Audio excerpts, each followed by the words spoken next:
Welcome to Rational Alchemy, though again today we're going to be talking rational politics.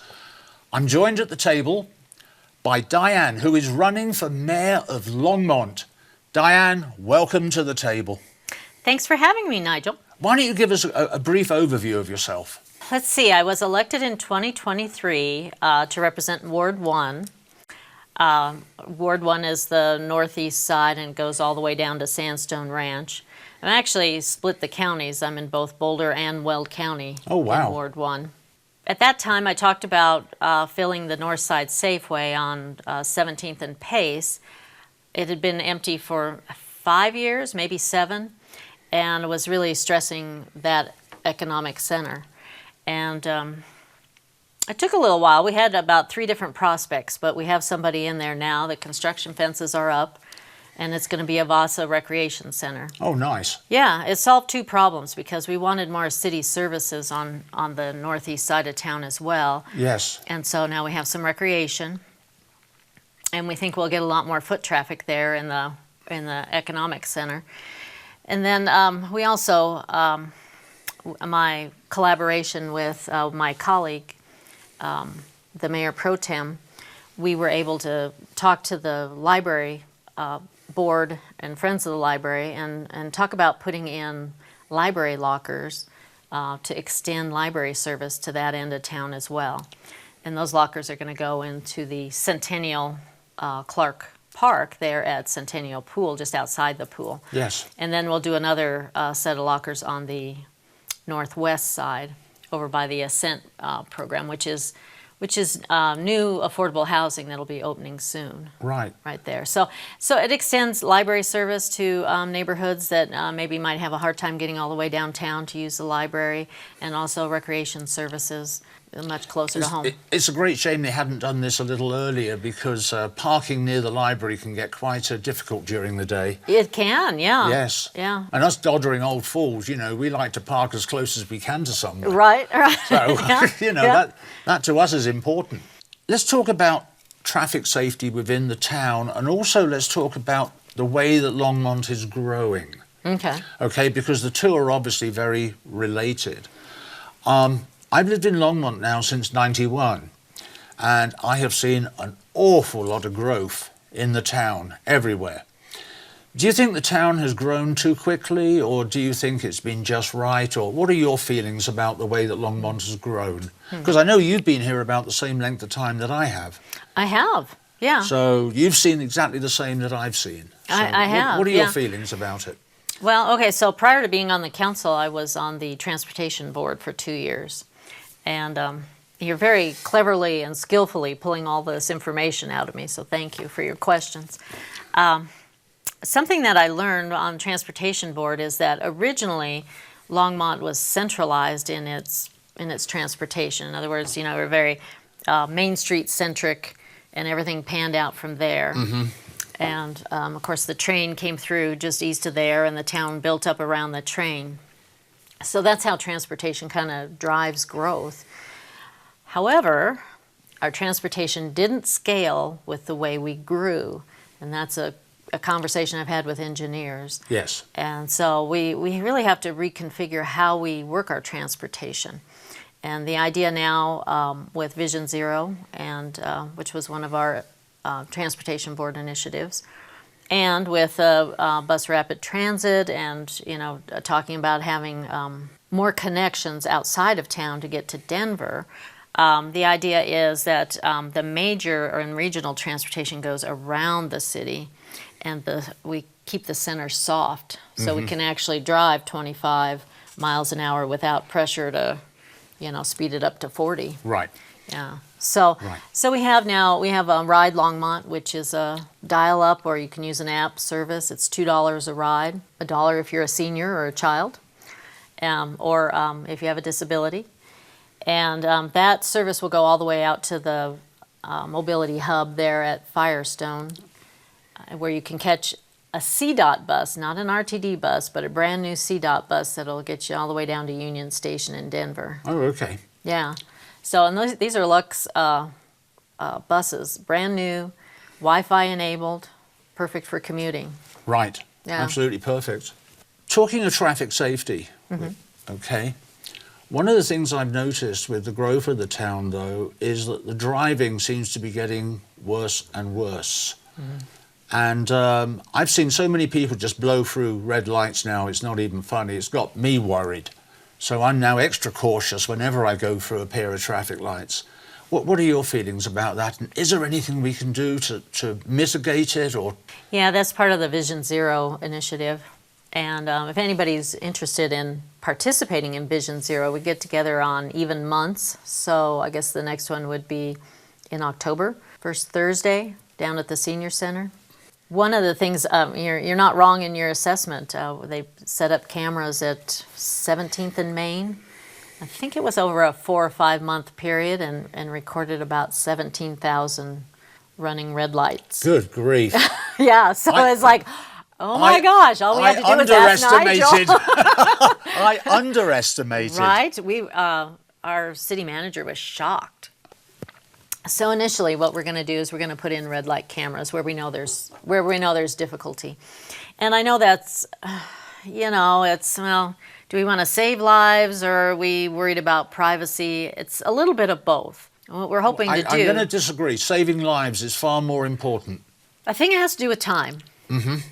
We're going to, keep the red light cameras on until we feel like the transportation situation is more safe. Has stabilized. Yes, and people are expecting to be recorded, are expecting to be ticketed, and are, minding their P's and Q's. And then, do we need them there? Is there another trouble area that we need to move them to? I would recommend we all drive like we're being recorded. I do think it makes us more polite and remember everything we learned in driver's ed. Right. Yeah. Yeah, I live just off Gay Street. And it always scares me crossing 17th. Yeah, it's scary there. Because, it's not a main street traffic lights. 17,000. I'm sorry, I'm still trying to get over that. The sad thing is that is not the most dangerous intersection in town. Dare you tell us which one is? And don't tell me it's where Gay crosses 17th. It isn't. It's where Main and 119 Oh, that converge. makes sense. Yeah. That makes sense. That really does, because that is always busy. Right. And it's tricky to do a left turn there. The way they've done all the lanes makes it a little tricky to navigate correctly. Yeah. It really does. Yeah, so there'll be red light traffic cameras there too. But we have identified, and I can't remember if Gay was on the list. I know most of 17th as it goes down, but at Francis for sure. Yeah. I've never had trouble at Francis, funnily enough. Everyone seems to behave themselves there. Right. So, but the one where I cross 17th from Gay, I see people blitzing through there all the time. Yeah. Scares me. Yeah. It really does. I used to drive that every day when I was taking my son to school, but he's grown up now. But yes. Yeah. But I know it's a nice way to get through town. Oh, it is. Beautiful neighborhoods. Yeah. And it used to be very comfortable driving, but well, not so ironically, anymore. two of the best roads in Longmont are actually going down Gay Street. Right. I mean, absolutely perfect. The way they tarmacked it, it's perfect. I mean, it's pancake flat. It's wonderful. Yes. Yeah, it is. And then, of course, you end up on Kaufman, and you think you're doing off-road experiences. Anyway, we won't talk about that. Yeah, and those are mature neighborhoods too. So there's a nice canopy. That's even right. in the summer. Yeah, They're very pretty streets. They really are. They are. They really are. How about what's your feeling about local businesses? Okay, and business development. Business is the driver of our city. That's where all the city's money comes from, is from business, sales and revenue and the tax associated with that. And right now, businesses are hurting. They never truly recovered from COVID. Right. So my first year on council, we had a tight budget, and this year we'll have an even tighter budget. We're looking at different ways to expand revenue. And one of the best ways is to support businesses and increase production in town. Right. And so how do we do that? I think we need to make it easier for businesses to do business. We had on Monday, so just 2 days ago, we had a fishbowl conversation about minimum wage. would raising the minimum wage help? And of course, employees, are feeling the crunch of the cost of living here. Yes. But so are businesses. And, businesses are, relating that they have a lot invested in their businesses. A lot of them are still carrying debt after COVID, and they have a lot invested in their employees. So therefore, they pay them as much as they possibly can. But their revenues are not going up. So the thing is, we have got to get in this together and buy local. Find out what your neighbors do, support them in their endeavors and whatever business they're in. If it's a restaurant or if they sell insurance or whatever they might do. They have a med spa or, go patronize it, because that money stays here and it goes into the city coffers. So one thing I've never agreed upon is the fact that here we are in little old Longmont. We're about, 110,000 people? Yeah. About? Very good. Why do we have 2 super Walmarts? Because those are the places that kill local business. Yeah. We used to have a third. We used to have a third. Yeah. I mean... At least now they're at opposite ends, Yes. and they kind of, other cities They can do come. bookend the town almost, Yeah. but, it seems crazy that a town of our size needs 2 massive hospitals and 2 massive Walmarts. I don't shop at Walmart. I guess I shouldn't say that on camera, but Well, don't worry, neither do I. I make an effort to shop locally wherever I can. Yes. Yeah. And that does not mean going to Target. I don't go to Target either. I will confess to shopping at Costco. Yes. Yeah. Well, sometimes, economics does play obviously an important part Yeah. of living.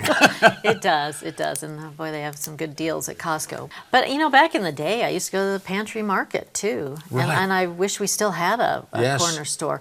I would like to see that to be more, community centric. Like when I'm talking Yes. about the Northside Safeway, I just want to see that develop and have just about everything that you need, core services wise, in that area, so all the surrounding neighborhoods can just walk, bike, and it's a Yes. short car ride, and people feel very safe going within their own community streets, Right. and can get what they need, so they don't feel the need to have to drive so far. Mm-hmm. And I do think when I'm here from seniors that they don't feel safe driving all the way across town. So it's much easier, to go down 2 or 3 blocks. Right. Make the same trip, maybe same time every day, when the traffic's Yes. less intense. As a senior myself, you just sort of plan your trip at the time of day that you want to do it. Mm-hmm. Do you want to go across town? Well, don't do it at 5 o'clock. Right. It's dead simple. And it pretty much starts at 3:30. Well, yeah, right? 3:30 to 6. Oh my gosh, why am I out on the street? Yeah. It's funny, we were talking about congestion earlier, and really, Longmont it doesn't really get that congested, except in those little rush hour periods, and then it's typically just on Main Street. Yeah, Main Street, 119, If you know Hover. if you know the side roads, you can just sort of still whiz through town fairly easily. Yes. So that's always worth knowing. So we talked about local business, we've talked about safe streets and less congestion. What do you feel about the food tax that Longmont puts on? I think we have too much tax. We did discuss this with our CFO before he retired, and a lot of our bond initiatives are based on our tax, our sales tax. So it's not so easy to remove a tax of that nature, because a lot of things that we voted for, like the Nelson Flanders water system repairs that we needed, and I think that was back in 21. But the bond market has been so bad that we've had to take a while to get it going, and so we don't want to lose our favorable bond position because our capital improvements depend on that. So that's the situation we find ourselves in. And I guess I should tell you, I'm a business development accountant, so I've been an accountant for 30 years in town, and so I appreciate the mechanisms of it that have to be observed. But we do need to reduce we do need to reduce burdens on business, and we need to reduce burdens on just the local citizenry so that they have more disposable income. So how do we do that? And right now I think our quickest way to do that is to reduce fees and permitting and things that the city would hate to give up, but probably if we did, we'd actually make more money in sales tax. Right. So right now it's a trade-off. We're seeing that the sales tax revenue is less than we had hoped, and the use tax is disappearing. And even the marijuana tax is low right now. But I think if we pulled back on some of the things that are costing people money that they hadn't planned for, the permitting, the fees, but use charges, I guess, is what I want to say. Okay. Then if we could pull back on those, it would be pretty much immediate that people would have a little more disposable income. So I don't know if you had an appliance replaced recently, but one of our business owners was saying that he had to replace an oven, and he had to get a permit. And I thought, when did that happen? I was unaware that there was permitting required for, to replace an oven if you're a commercial establishment. But I had recently replaced a water heater, and it was almost twice what the last one cost because there was permitting, and there were more rules and regulations and add-ons that you had to have on your water heater. I've never had a water heater accident. They just wear out at my house. So I'm not sure what that's about, but it seems like there's a lot of layers that we're adding on that. And actually, at council talked about having a list of about 22 items that people had sent to me that they think are costing them about $1,500 extra a year per person. They're estimating. And someone that was in the council chamber said, I'd like to see that list. And so I aggregated it, and I had gotten more responses and actually came up with 43. And these were all state level and below, that really didn't include all the city concerns. And now if you're following the legislative session, they've added another one, and that they've removed the vendor fee for businesses who pay sales tax to the state. So now we're up to 44. I have to add that to my list. so I actually had twice as many, as I thought I had. Wow. And and it adds up. And this is a nonpartisan issue. I had therapists say that their recertification's gone up $82 a year. I think they have to take classes too. And I don't know what the current rate is, but I think that is quite a bit more out of their pocket. It's such a difficult tightrope to walk, because obviously everyone's costs are going up. But the trouble is when you start saying, well, we need to charge you another $82 and we need to get you to go to these courses, now things start to snowball a little bit, because now you're hurting an awful lot of people as well. And there really seems to be no way out of this. I guess that's part of why I'm running for mayor, is I have a big economics background, and there are proven methods to reduce cost of living. One of the things that happens is when you keep adding on fees is there's an optimization curve for revenue, and sometimes called a Laffer curve, because that was during the Reagan years, named after Arthur Laffer. He didn't create it. He was very clear to say, this isn't mine, but because he presented it a lot, the press named it the Laffer curve. And the thing is that, you have, if you can just imagine, you got your XY axis, and you've got a curve that goes through. Right here is where you want to be, and if you overcharge, you end up receiving less, as much less as if you were charging a lower rate. So that's when you're talking about, lowering the rate. I think we could get there, but first we have to back off and get up to that pinnacle. Back up to the peak. Yeah, and we would all be doing better. So so we have to find that sweet spot, which is the top of the mountain. We should know how to get there, right? We're in Colorado. Yeah, right. I've always thought it funny that you call them the 1400s, but we're not at sea level. Oh. They're really only, sort of like, 10,000 feet tall. Let's be honest about it. What would be your one main thing that you'd like to accomplish if you become mayor? I talk about three things, but they all kind of combine into That's one all beautiful met. package, and that's beauty, science, and business.